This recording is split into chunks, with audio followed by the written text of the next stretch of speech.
Karens are so overused nowadays. A Karen is someone who apparently blows small things out of proportion. And by the way, during my time in Subway, when I was working there, I actually met Karens. Karens love to go to fast food spots, and they all have the same haircut. Uh, Basically, when I was working in the Subway in the mall, this was around 2007 when the promotion $5 footlong was blowing up.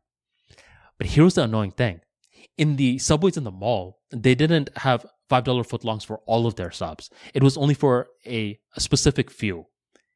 Now imagine trying to explain this to someone who just saw the $5 footlong commercial. They come with enthusiasm with their family to Subway for me to tell them, sorry, ma'am, it's only these limited subs in the mall. What? Sorry, ma'am.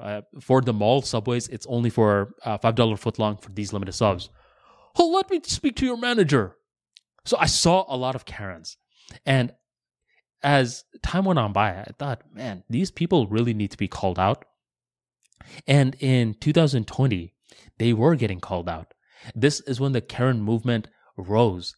And we would see so many archetypes like this. They all have a similar haircut.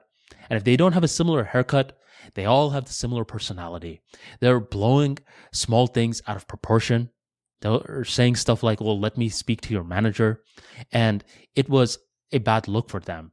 Because if they were caught on tape behaving like that, and then they were tracked down, and the people that tracked them down sent that footage to their employer, these Karens were swiftly fired.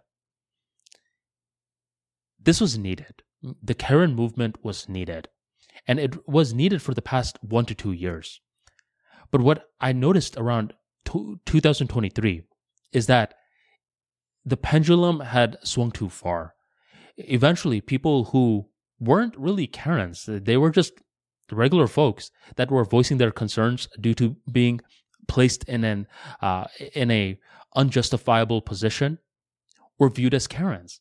I actually saw this TikTok recently of these idiot streamers harassing this guy at a Target. And this guy was just trying to shop. And they're just harassing him. And this guy finds out he's being recorded and says, hey, I don't want to be recorded. And now the streamers see a reaction from this guy. So he suddenly becomes content fodder. They start harassing him more. And this guy who's being harassed goes to the Target security and tells on the streamers. That entire clip is chopped up and posted on TikTok saying, Mil Karen calls the security on us. And everyone is bashing the guy that is being harassed and praising the people doing the harassing. Nowadays, the Karen movement has gone too far, and I see the pendulum swinging the other way. For the past 2 years, the videos that went viral are the videos that showcased these Karens. But in 2024, I believe what's going to go viral are the comments within these videos, more specifically comments that are adding context to the situation. Wait, I see everyone calling this guy a Karen, but wait a minute. I mean, put yourself in his shoes. He just got out of bed and decided to do some errands for the day, doesn't feel dressed up, but who's really going to dress up when they're going to Target? They go to Target and suddenly he's being harassed by a bunch of these streamers. And then he finds out when he's not looking his most presentable self that he's being recorded without his permission. What kind of nonsense is this? This guy's not a Karen. These streamers are simply bullies. When someone writes a sensible comment like that, I believe that is eventually going to go viral starting next year because the pendulum has swung too far.